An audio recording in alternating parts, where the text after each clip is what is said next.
cat in the wall, eh? Okay, now you're talking my language. Do you ever drunk Baileys from a shoe? Oh, great. Thanks, Mother, for replacing the baby aspirin with LSD. How much you want to make a bet I can throw a football over the mountain? Welcome into the View from C-Deck. And after a first round of just straight ass whoopings in the college football playoff, and we can talk real quick about the seeds and how effed up they were, it is time for us, though, at the View from C-Deck, who did pretty well, I think, on our picks in the first round. We all had the winners, at least. I know that, although the covers may have been off and on. To get ready to preview the quarterfinals here, all at bowl games now. We're neutral the rest of the way. No more home games where the home team is just so much better than the away team and just shit stomps them for 3 quarters and everybody goes home early and turns off the TV. Wink, wink, ESPN. Maybe you should change something. But we'll start like we always do, Ohio State versus Oregon, and then we'll go in order of the timing here. But what is probably 2 of the top 5 teams in the country, 2 of the top 4 having to play in the quarterfinals is dumb. And Oregon got screwed because they are now, as the number 1 seed, the unquestioned number 1 seed of this, and the team that's been number 1 the whole second half of the year, underdogs in the Rose Bowl against Ohio State. We all picked this. We have a preview out if you want to check it out for Ohio State and Oregon. But I got the Buckeyes not covering, though. Buckeyes winning, but I'll take the 2.5 with Oregon. 28-27 bucks. Should be a great game, though. Over under 53.5, 54 here on DraftKings I'm looking at now. I'll take the over by a point there. So I think Vegas is right on it. Yeah, I think it's going to be a battle, obviously. I mean, the winner of this will likely be the favorite. I mean, we're right there right now with Texas. Texas technically the favorite. I think Oregon's third right now. But I think we take it over 32-29. That would hit the over pretty easily. So if I were to bet anything on this, it would be the over, but it almost seems too easy. It's like right there, ballsy territory. So I don't know if I'd mess with it, to be honest, but I do think we squeak one out by a field goal. Yeah, 29-26 is my prediction. I'm sticking to it. No, yeah, the over, I don't know. Like, this is literally a coin flip game. Oregon got screwed. You said it perfectly. Granddaddy of them all. This is the best game, I think, of all the games. So everybody should be tuning into this game. It's going to be a hell of a game. Ross, are you in the closet with Trev Albert's kid right now? in your bunk? All right. On to the earlier games. Penn State and Boise State, New Year's Eve. And now we can start talking about seeding because Penn State has been handed a gift. 11-point favorites against the 3 seed in a neutral site at the Fiesta Bowl. Somehow they get an easier road than Oregon. It makes no damn sense. They dominate SMU at home. Way worse than I thought. I thought they'd win the game, but I thought SMU would keep it like moderately close, and it was 28-0 at halftime there too. Just a beat down. Boise, I think they're better than people think all around. They obviously played Oregon really close earlier in the year. And Penn State, usually they're choke artists in this game. But Franklin, for all his faults, he doesn't lose when he's the more talented team usually, kind of like Day. It's very, very, very rare that he loses a game that he just has no business losing.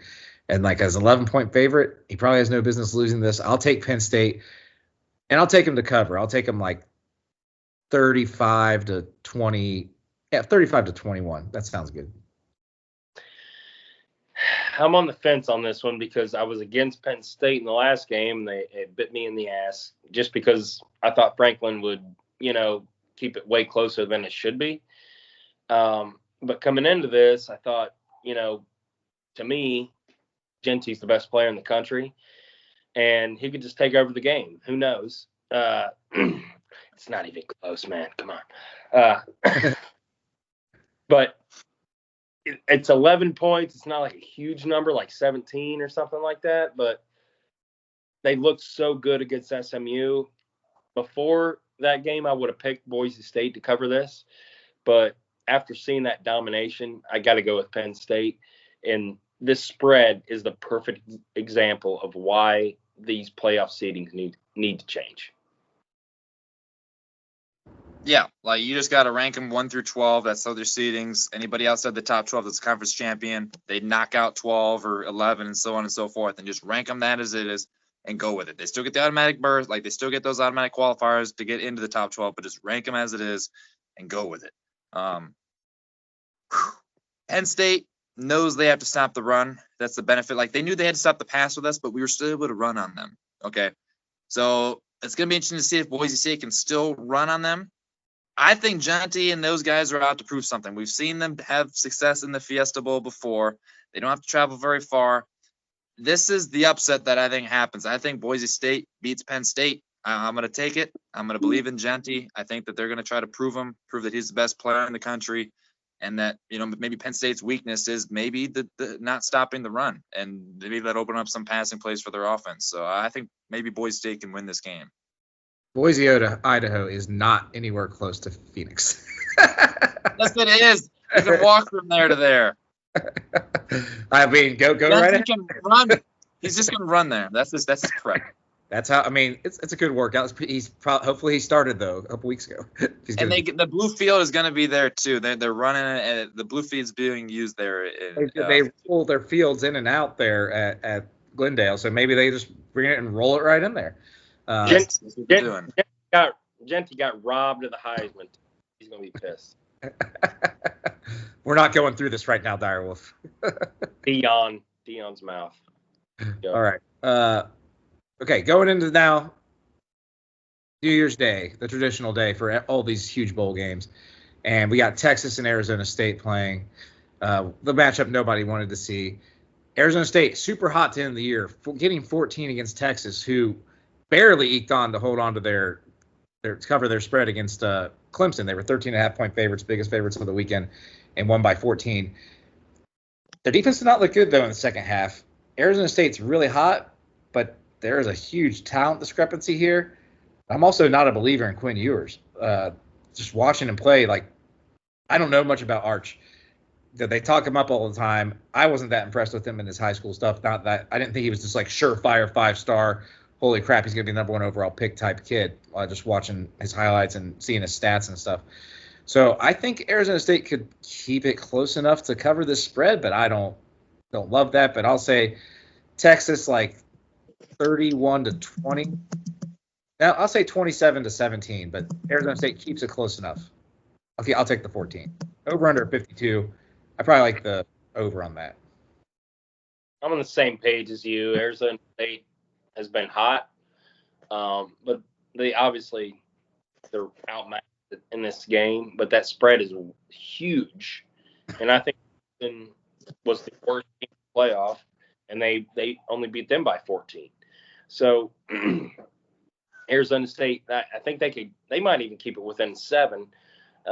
It really depends how into the game goes, obviously, but I would bet on Arizona State to cover the 14, but I don't see them winning. Yeah, Arizona State, they're their best receivers down for the count.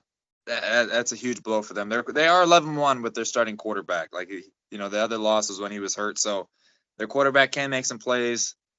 I just think that this isn't. I think Scatabo and Jonty aren't on the same level. I think he's a very good running back. I think he's very hard to tackle, but that defensive line of Texas is legit enough to really bottle him up. I think the talent discrepancy is enough for them to cover the 14. Smart money says cover the 14, but spreads that big, it's usually Vegas is seeing a huge blowout coming. But Clemson was able to get back. I mean, they were down huge too, but they were able to get back into it because that defense is not great. All right, Notre Dame at Georgia, the nightcap after the Rose Bowl with the Buckeyes. Are they Sugar Bowl? Yeah, Sugar Bowl. In Baton Rouge or in New Orleans. New Orleans. Yeah. The Domers dominate again. They have dominated since they lost to NIU. Only a 1.5-point spread. They're getting 1.5. Georgia, probably without Carson Beck. This seems like a difficult game for them. Notre Dame's defense really good. Has looked really good for the whole second half of the season. And especially in their bigger games, they played really well. Over under 44, they're seeing a low-scoring game here. I think that's how Georgia's going to try to win with Gunnar Stockton back there. And I think Georgia does have the talent to do it. And Freeman, like you said last week, in close games, he makes bad decisions maybe. But he hasn't had to play a close game in a while. I think this time he does, and it's not quite enough. I'll take Georgia by 6. I'll take them 20-14. Again, I'm on the fence on this one because I've been saying that Notre Dame tends to choke in the postseason, but they just absolutely dominated in the last game. But it was, an inferior opponent. Georgia with Carson Beck, I'd probably take Georgia's role, but Beck can be the reason why they're going to lose. So actually, it could be a good thing this quarterback comes in. So, oh man, this is the definition of a coin flip game. But I'm going to take the better coach in this scenario, kind of like March Madness. So I'm going to go with Georgia by a field goal to pull it off. Yeah, should be a good one. It's just hilarious that the two games that are the closest. Oh, sorry, Haas, go ahead. Cut you off there. No, Urban Meyer had an interesting point after the Tennessee game when they brought up, like, how can we prepare corners better because they got burnt against the Oregon game. And he said, games like this, I would, play ones against ones in practice. I'm having them. We have the best receivers in the country. I'm having Denzel and Igbenogson go up against our wide receivers every day in practice to try to get them ready for Oregon's wide receivers. You have a new quarterback in Georgia, so it's going to be interesting to see is if in practice, if he's been going out there rolling them against their starters, or are they going to try to get them out, get this freshman out early and kind of get him into a rhythm here against Notre Dame against a legit defense? Notre Dame's, I just think Georgia's too good and too well coached, like Casey said, to really not let their running game take over. And Etienne's getting healthy again. I think they might try to take the load off that quarterback, but he's good enough. He's good enough. He's the quarterback of their program of the future. I think he's going to be good enough to make some plays. And I think they're going to win. They're going to have a pretty good, showing down there in New Orleans. So, yeah, I'm going to take Georgia here to win. I'm not going to be surprised if they win by probably 10 points. That's what I think. Yeah, the more I'm thinking about, the more this might be a big bet to make is on Georgia to cover that spread, maybe even more than 1.5, get yourself on the plus money. Yeah, hilarious though that the number one team and the number two team, their games are 2.5 point and 1.5 point spreads, and the number 3 team and number 4 and the number 4 team, are double-digit underdogs. This system is totally screwed up. You have to go to straight seeding. I know it sucks that you'll have multiple SEC and Big Ten teams getting buys over these other teams, and that conference championship games won't matter nearly as much. But this is that was bad TV this weekend, even though it was supposed to be such a great thing. The 4 of the top 6 teams had to play the first weekend, and it looked like it because they all just went out there and shit stomped teams that should not have been in the playoff at all. They should have based on what they did, but in terms of ability to win a national championship, they're not there. And also for everybody who wants somebody else in, if you weren't significantly better than any of those teams that played this weekend, you are not winning a national championship either. So I don't care if you didn't make it or not. Yeah, the conference championship games, but they basically they've proven it. Sometimes it's happened, but this year they said if you lose that conference championship game, we're not kicking you out. So that is still a crucial game to play for that bye. And if you lose that game, you're still likely to get home field advantage. So I just think ranking them how they are is a better benefit to just how it's supposed to be and not get these crappy matchups in the first round and not just you're punishing the winner of the conference championship game, basically. The perfect example of what you were just saying, Matt, is Alabama. They were bitching so much about getting in. Well, who did they lose to? Fucking Tennessee, who we just shellacked. So what are they going to do in the playoff? They might get a flash in the pan and win a game, but they're not going to win it all. Yeah, and that's what the playoff is not meant to decide who the 12th best team in the country is. It's meant to decide who the best team in the country is. So really, all the bitching and whining just doesn't matter from that low down. It's been proven. The top 6 are so much better than everybody else. It doesn't matter this year. I'm never going to get off my hill. 12 teams is too much. They're never going to go back. It's probably going to go to 16 or hell, probably 50 by the time we're dead. It shows that there's not 12 legitimate teams. Okay, 4 I thought was perfect. You're going to have 4 and you're going to have a 5th team there that could get in, and that's it. Okay, 6 teams maybe. But anyways, the people saying Alabama would have gotten in, would have played better against Penn State, are the same people saying that Alabama was going to beat Oklahoma by 21 points. Okay, you don't know. You play the games to play the games. okay? And we just go with the results, okay? Blowouts happen in the playoffs all the time. Notre Dame's gotten blown out year after year in the playoffs, and here they are. They're finally competing. Like, it is what it is, okay? Every team got blown out in the first round over the weekend. You know, nobody could have expected that. It just is what it is. Like you said, that's how it's going to go. The more teams we add, the more blowouts there'll be. But there were blowouts in the 4-team playoff, left and right. Every single year there was at least one blowout, like one game that was decided by 15 or more points every single year. It's just how it is. But this should be a much better weekend, I think, of viewing. This is like the actual good teams besides maybe but one of those games, Boise State, we've seen the upset happen before. Maybe Texas gets too full of themselves, and that game ends up being good. But it just should be a much better, 2 days of college football here on New Year's Eve and New Year's Day. Hope everybody enjoys.